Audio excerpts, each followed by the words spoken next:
Ladies and gentlemen, tomorrow's celebrity guest picker on game day, JMU alum, co-host of Pardon My Take, legend, PFT Commenter.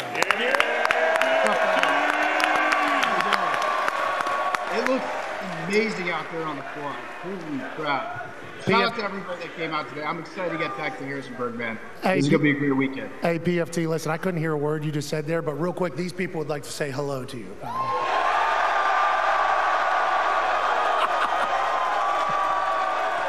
What's up, guys? Can you hear me? Oh, yeah. All right. I'm excited to get down there. I hope you stopped by, Pat. I hope you took a look at the impressive statue of James Madison that we have not but a furlong or two away from you at this very moment. Our shortest president, a fellow short king, 5'4", but he has silver tongue.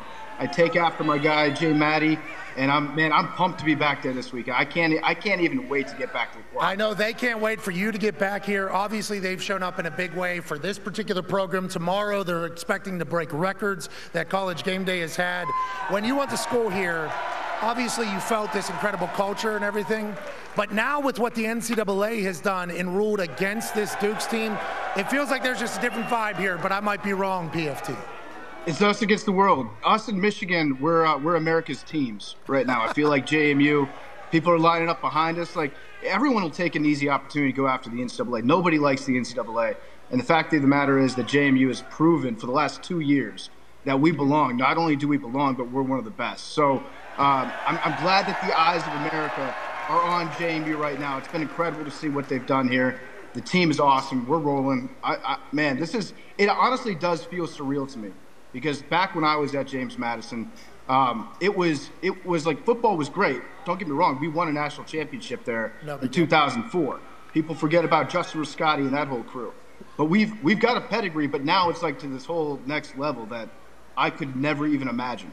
It's beautiful. It's a beautiful thing, PFT, moving to the FBS in the fashion that you did. The authority, Pete Thamel, who has been covering college football for 20 years in his own way, said that this is unprecedented, what a team has been able to do. Curt Cignetti feels like the perfect guy for the job. This team feels great. NCAA ruining it. And I want to say, you are the perfect guest picker for game day tomorrow.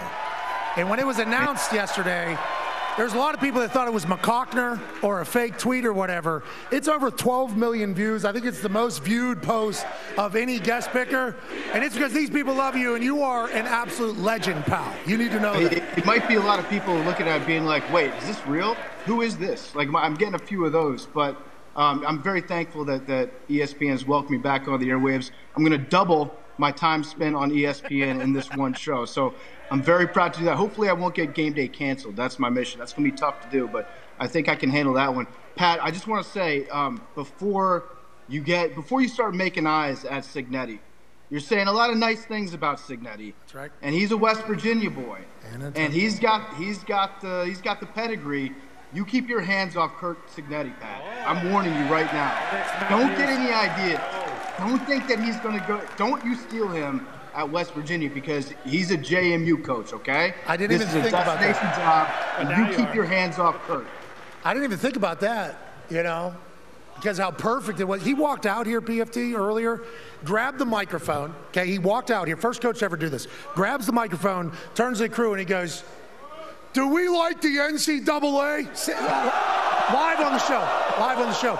And that's how he started. That's literally how he sat down. And he's from Pittsburgh originally, moved to West Virginia. He's a paisano. His dad coached at West Virginia. He was a quarterback at West Virginia. Wow. He's got a little moxie. You got to back off, Pat. You got to back off, brother. That's our coach. I didn't even think about it until this exact moment. Maybe Curt Cignetti does need to come back home to Morgantown, West Virginia. No, we're going to have words, Pat. We're going to settle this. Yeah, I don't want to fight you, obviously, because not only are you a short king, you're a short dog as well. But I think this is the place for Curt Cignetti. I think he's the perfect fit here, the perfect coach for the situation. And I would never want to ruin that. I love beautiful things. This is a beautiful thing. I'm nothing like the NCAA, who's just a bunch of assholes. Yeah. Tone Diggs has a question for you, PFT. Yeah, Mr. Commenter, do you think Ron Rivera knows that he's on the sideline on Sundays, or someone just walks him out here and puts him there, and that's kind of where he stands for the next 3 hours? Yeah, it's like Weekend at Bernie's. He's got full-blown Jim Caldwell at this point, where he just doesn't move, doesn't blink. He just needs to have like the factory reset button hit on him. Every time he's on TV, I just scream at it like, "Do something, Ron. Say anything." I think he's cashing a check right now. So all the respect in the world to Ron Rivera, but I think he knows seats warming up pretty quick on him. They're chanting "Fire Ron" right now. There's a lot of fire, everybody coming from this particular crowd, which I respect. I think the world doesn't know how big of a Commanders fan you are, Washington football team fan you are, Washington, fan you are. You actually almost became an Indianapolis Colts season ticket holder when Jim Irsay came out and said, yeah, it is time to move on from Dan Snyder. New ownership, Magic Johnson's there. Do you feel good? Do we have optimism of what the future looks like for the team? Feeling great. I know that Dan Orlovsky has said some things on your show. We've talked on our show as well. I just put it out into the universe like 2 months ago. Bill Belichick to the Commanders. Why not? Whoa. Why not? These guys, I'm here to report, and I've said this on part of my take as well, so it's not necessarily breaking news, but the Bill Belichick to the Commanders stuff is real. It's real, baby. It could happen. I'm not even making this up. Like, that was a report? Okay. That's a report from you right there? That's a report? I've already reported this. This is a re-report. This is a double report. This is me mostly just saying it out loud again because I would love nothing more than to just steal Bill Belichick from Hank Lockwood and dangle that over his head for the rest of here to eternity. But I think there's some legs to it. I really do. Steal Bill Belichick. Hank had a hell of a life with Bill Belichick up there and Tom Brady, as did Boston Connor, who has a question for you, who was grunting into the microphone while you were saying that. Yeah, PFT, don't love that. But if we are talking, reports here, why don't we, work some things in? For instance, I think the Patriots would want maybe that Sean Taylor statue that you guys put up last year. That thing is majestic.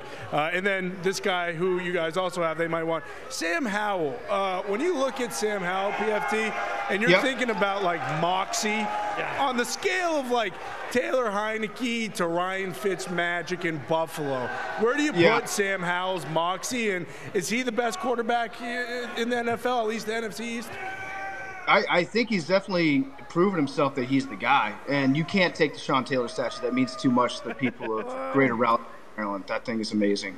We could maybe toss in, there's some other considerations that I could work on. We've got a lot of things to offer in the story history. Maybe like all the old Redskins and Washington football team merch. Deal. Oh, no. Hey, there's a lot of that merch. PFT, Washington played against the Colts in Indy, and there was, I'd say it was like 65% Washington fans. So many. Not one of them had football team or Commanders merch on. Not one of them. Yeah, also, I mean, keep your eye on this. Whenever Harris is on TV, Josh Harris, the new owner, he's always wearing just a burgundy shirt. It never says Commanders on it. So I'm thinking that we're going to change the name again. But I am a Colts season ticket holder, Pat. So I was true to my word on that.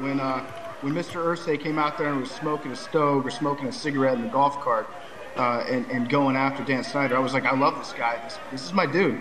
So I'm a Colts season ticket holder. We give away tickets every home game to Colts fans and youngsters. So they are my AFC East, or my AFC team, without a doubt. Yeah. Well, we appreciate that. Now, obviously, we lose quarterback fourth game, and Gardner Minshew's a dog, though. Hey, you talk about moxie. That's right. Gardner Minshew's got it. Hopefully, we'll be able to win some for you over there on the AFC. Last question for you here, PFT, from Ty. Yeah, PFT, everyone knows about your affinity for Joe Flacco and, kind of where he rests on the elite meter. Now we're hearing that, the Cleveland Browns are hosting Joe Flacco. He's in the building. If he is to sign with Cleveland, are we looking at, Joe Flacco potentially winning a second Super Bowl ring here this year?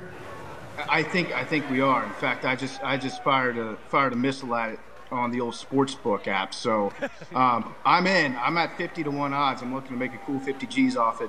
And then at that point, Joe Flacco will be undoubtedly an elite quarterback. And all he has to do is throw the ball like 10 times a game. Just run the damn ball, Stefanski. The process is simple. If you watch Joe Flacco, he's great at handing the ball off. That's all you got to do.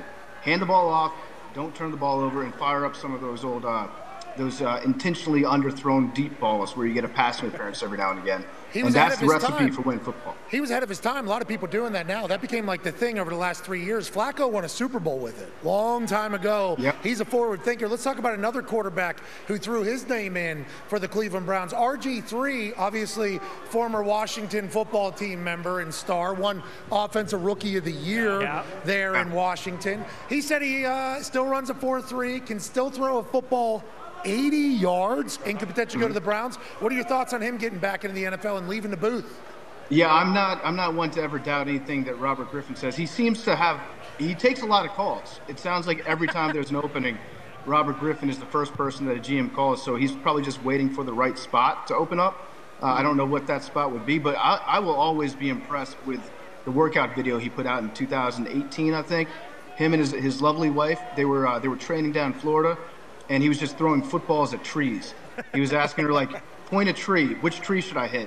And then he just drill it with a football. That's the most impressive thing I've ever seen. So, I mean, I would like to see Robert Griffin. Listen, if you put RG3, Johnny Manziel, or Tim Tebow on a football field, I will watch it. I am dumb. I am very, very stupid. Yeah, we are in.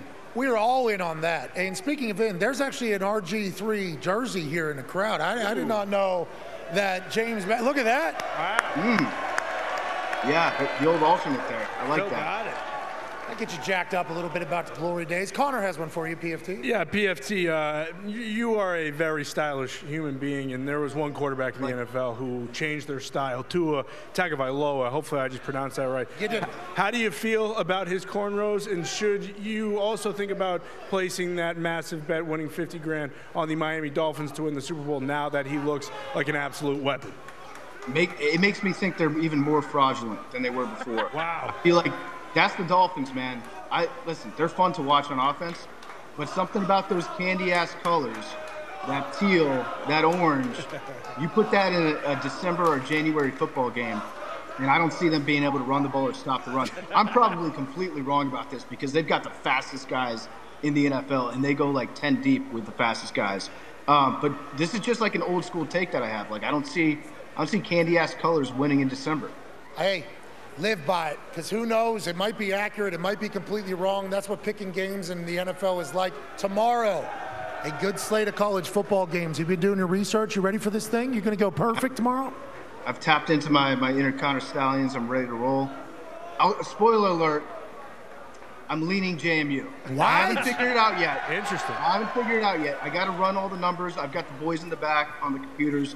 They're putting together the spreadsheets, and the early returns are looking like I'm going to pick JMU to beat App State. All right. Well, obviously we will all wait with bated breath to see what the selection is for you at the end of tomorrow's game day. There's no van here, but we are very, very thankful that you chose and said yes to being selected as the picker tomorrow. You're the man. Keep inspiring, keep leading. We appreciate the hell out of you.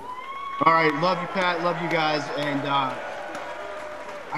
I don't know what words I can and can't say right now, but I will say the NCAA are assholes, and they're pieces of shit. Hell yeah. That's good. PFT Commenter, ladies and gentlemen. Pardon my take. Hell yeah.